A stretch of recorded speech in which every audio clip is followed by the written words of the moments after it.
Salut! Bonjour!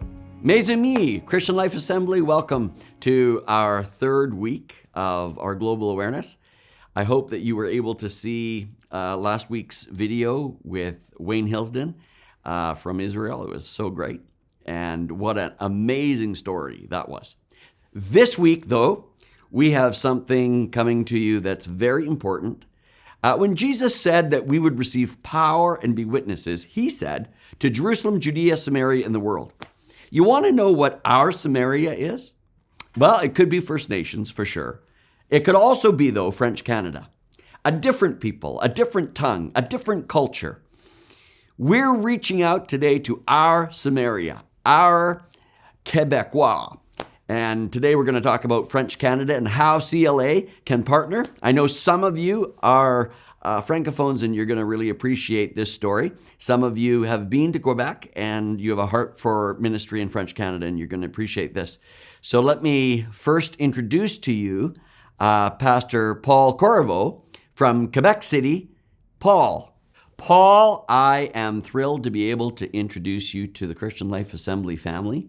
It's great to see you there. And I want to ask you, first of all, in order for CLA to seed into this important work, can you share with us a little bit about the work in Quebec City, where it started, how it's grown? Yes, well, thank you so very much, Pastor Derek. First to allow me to tell our story. Yes, the Carrefour Chrétien de la Capitale finds its roots in the 1970s. At the time, we had an English-speaking congregation, POC congregation in Quebec City, for less than 10 years or so, I guess. And some French-speaking people got saved, more and more, and they testified to their friends, and some friends came to the Lord as well. So after a few months, it became a small Bible study group that met and prayed and had the good time together and continued to give testimony to friends, and some more French-speaking people got saved. And after a few months like that, it became a church. It's at that time that I got saved myself in those years. So Carrefour Chrétien de la Capitale has been my home church when I was saved. My wife, Christine, got saved at about the same period also. We didn't know each other before. We met at the church, and we fell in love with one another, and we got married, and that's more than 40 years ago now. So anyway, our own life is part of what is the life of Carrefour Chrétien de la Capitale. From a small group of high school, college education, and university student, it became more and more a church. Those young adults completed their studies and found a job and got married and had kids, and they continued to serve the Lord, and they continued to share their testimony of what God did in their lives. And more people got saved, and over the years, the church finally became a 500-plus church in Quebec City, which planted a number of churches also along the way. 4 or 5 churches were planted through the ministry of Carrefour Chrétien de la Capitale. So it's been our journey over the years. Amazing. You know, Paul, I know that there are people actually at Christian Life Assembly who were part of your church in the past. And so I've heard pieces of that story. It's an amazing story. And what a great and significant church in Quebec City, French Canada. But you had a massive interruption to ministry that had nothing to do with COVID-19. And so tell us a little bit about what happened. Yeah, allow me, Pastor Direct, just to say hello, bonjour to my friends who are part of CLA and who were once part of Carrefour Chrétien de la Capitale. Yes, we had a major disruption. In June 2017, we had a major fire, that destructed the church completely. The investigation revealed that it apparently was an electrical problem that caused it, but it came just as a total surprise. It was a Saturday night. I was asleep at home, and somebody came home and telling us that the church was on fire. So I got to the place where the church was, and to find out that there was something like 10 to 15 emergency vehicles that were there with emergency lights on and with firemen shooting water over the building with smoke and fire. It was very different picture to see. When you work there every day and you meet people and you prepare to have a Sunday morning service in few hours from now, it was a very different situation. The destruction of the building was complete. I mean, not totally by fire, but by water and smoke so anyway, it wasn't possible to use the building anymore for even one small service. After that, it was totally gone. So over a night, you lose all the church records that we had over the years, like all the history of the church finally, like funerals and weddings. We lost all of that, all that part of history, all the church files that we had, all the notes that you take, all the furniture that you had, all the books in the library. So everything was gone within one night. It was a major disruption. It was totally different after that, for sure. That's an incredible story. I have to ask you, how did the church carry on after the fire destroyed your building? Yes, as I tell sometimes, you don't learn that type of situation in Bible college. What to do when the fire destroyed your church and how to go on with ministry. We just had to find our way over the few days after that. We were very blessed with friendship, fellowship, and partnership with people in Quebec City. An associate pastor from another PAOC church in Quebec City phoned me just the day following. He is the associate pastor of a church we founded 10 years ago when we planted some churches. So anyway, he is the associate pastor of that church, phoned me and offered us to use their own facility. They don't have their own building, but they rented a gymnasium, and they offered us to use all the sound equipment, all the musical equipment, all the chairs, and be able to meet together in their own place. He even offered us to change the hour of service. Previously they had their church service at 10 in the morning. He offered us very generously to have it at 11 in order to give us room to meet at 9 till 10:30, and then they had their own service at 11. So we've been just blessed by the generosity of God's people at that time to accept us and to welcome us in their own facility and even remove them in order for us to have place. And over those months that we were with them something like six months. And over that period of time, we learned again how to do church when you pack and unpack for sound equipment, for chairs, for ministry for kids, and for Sunday school, and how to organize that with our own people. We had to relearn that.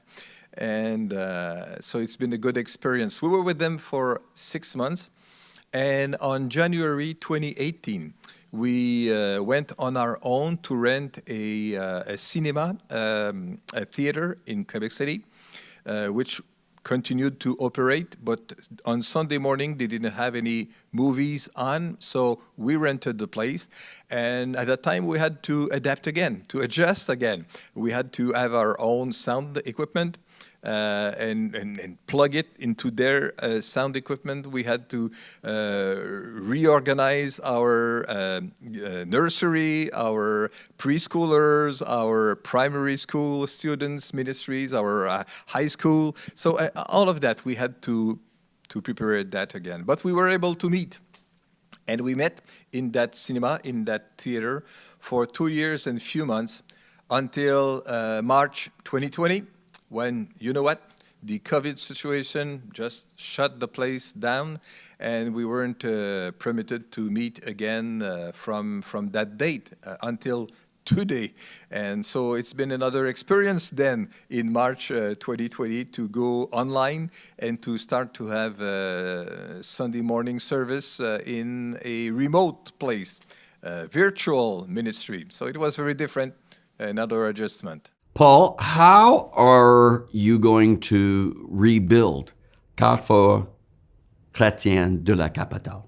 Tell us a little bit about the plans.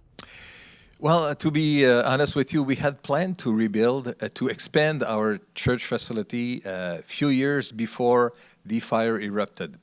At that time, the church grew, and we needed to adapt our facility for, especially for kids ministry and for storage place. We didn't have place enough for that. So we wanted to expand, and in our research, we realized that the city regulation changed over the years without us knowing anything about it. The city regulation changed, and we weren't permitted to expand our church, even though we were the owner of the place, and even though the property was big, large enough to permit space for expansion, it was just not permitted. So we were in the process of realigning our minds with that situation and what shall we do. And we thought maybe it was a good time to maybe relocate. The property that we owned had a very special spot in Quebec City. Apparently, it had a good price over it, and we found another property just 1.3 kilometer from where we were. That was where we had permission to build a church at that place. And so we were in the process of thinking, planning, how big, how large do we need to build, and we realized that finally something like 50% over what we had was an expansion large enough for us, and that's what we prepared our plans with at that time. So the plans were in the preparation even before the fire.